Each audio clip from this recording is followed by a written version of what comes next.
믹스트존에서 취재진과 만난 황인범 선수는 브라질전 대회 후 팀 분위기가 저조할 수 있었지만 모든 선수가 이번 경기를 위해 최선을 다해 준비한 결과 경기력이 향상되었습니다. 물론 보완해야 할 부분도 있지만 승리와 함께 내용적인 부분에서도 만족스러운 경기를 펼쳤습니다. 특히 좋은 장면을 많이 만들어냈다는 점이 고무적입니다. 이러한 경험은 앞으로 월드컵을 준비하는 데 있어 긍정적인 작용을 할 것으로 기대됩니다. 라고 경기 소감을 밝혔습니다. 브라질전 이후 선수들과 어떤 이야기를 나누었는지 묻는 질문에 황인범 선수는 훈련장에서 다소 침체된 분위기가 있었습니다.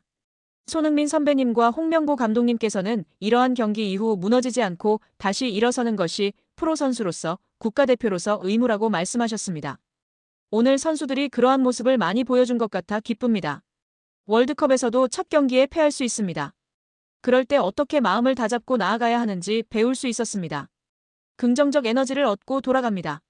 라고 말했습니다.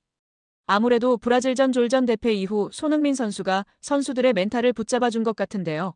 어쩔 수 없이 홍명보 낙하산 감독까지 끼워서 이야기하는 뉘앙스가 느껴지는 것 같습니다.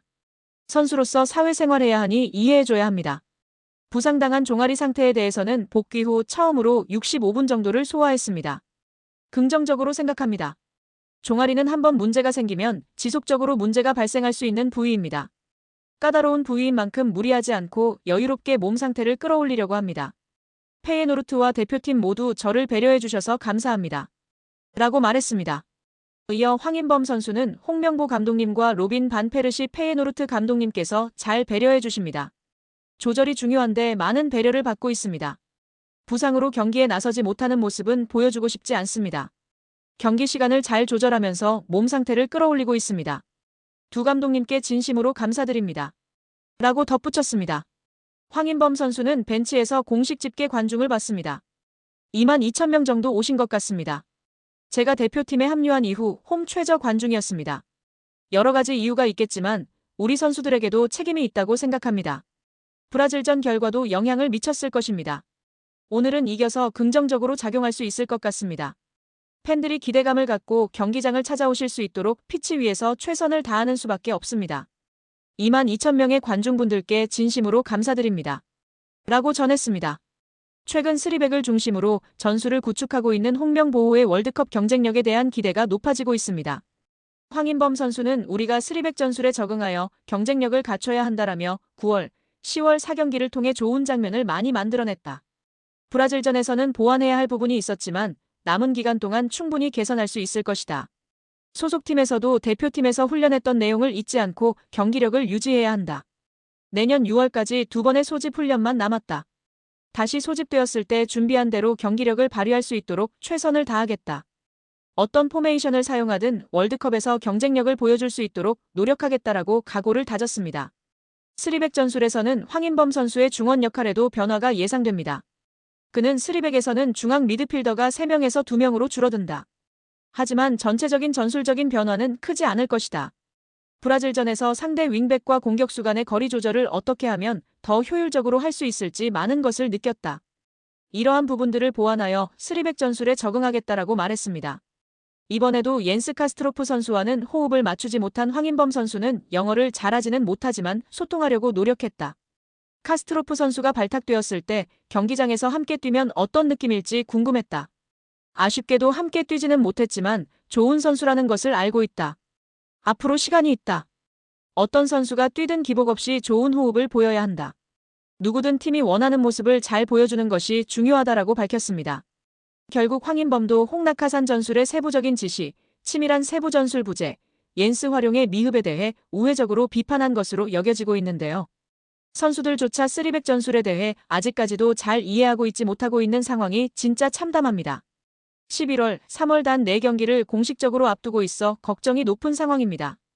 이런 상황 속 일본은 브라질을 3대2로 역전해서 잡는 등 전술적 색채가 뚜렷고 확실한 자기 축구를 하고 있는 상황입니다. 우리는 자원봉사자라는 사람이 사단도 못 꾸려서 자기 돈 30억에 다른 전문가들 한 10억 이상 들겠죠. 최소 40억 이상을 썼는데 이 모양입니다. 손흥민과 다른 선수들이 참으로 불쌍할 따름입니다. 11월 A매치 때에도 무관중으로 보이콧해야 합니다. 경기 후 기자회견에서 홍명보 감독은 지난 브라질전 이후 우리 팀은 많은 고민과 함께 이번 파라과이전을 준비했습니다.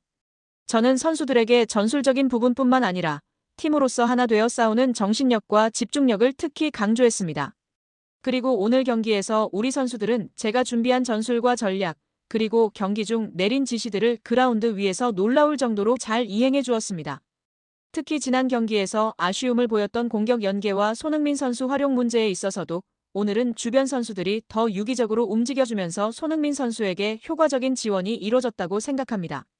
손흥민 선수 역시 주장으로서 팀을 잘 이끌어 주었고 그의 기량이 온전히 팀플레이에 녹아들 수 있도록 동료들이 도와주었기에 좋은 장면들을 많이 만들 수 있었습니다.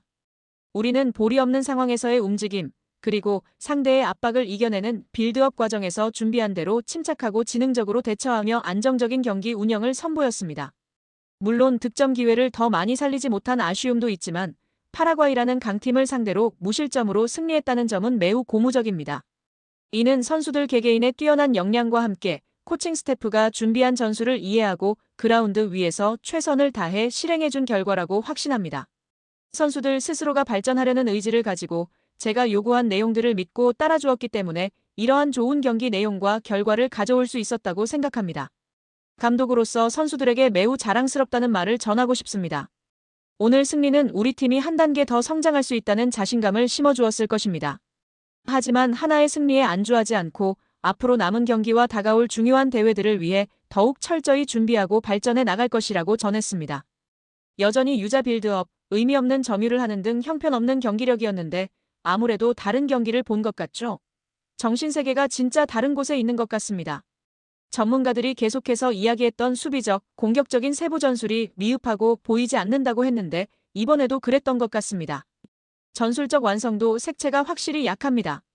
자원봉사자에게 30억이나 쓰고 다른 스텝진들에게 돈도 들어가고 했는데도 이 정도면 그냥 외국인 감독 사단 데려와서 쓰는 게 훨씬 가성비도 좋았을 것 같은데요.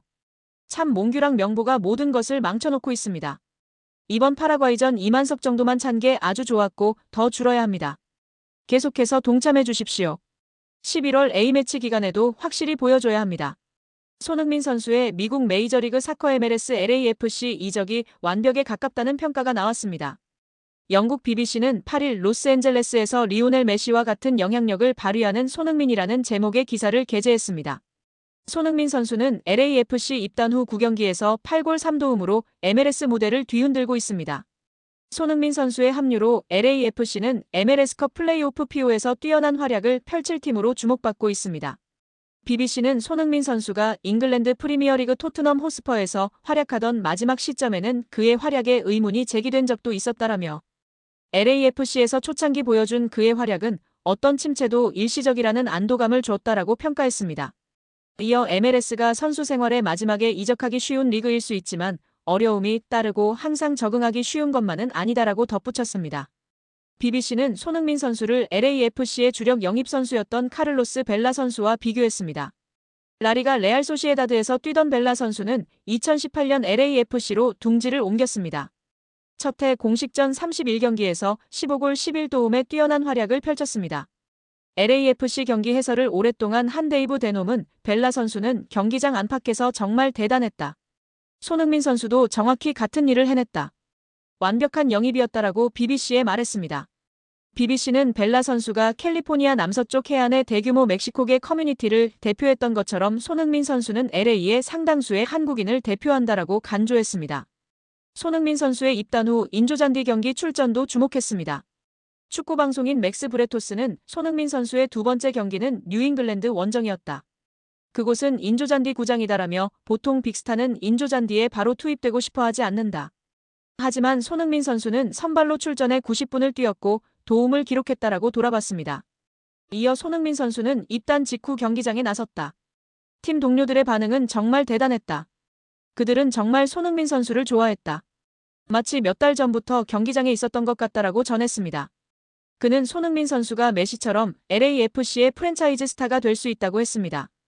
브레토스는 마이애미에서 메시가 그랬던 것처럼 손흥민 선수가 LAFC에 잘 녹아들면서 LAFC의 정체성을 유지한다고 생각한다.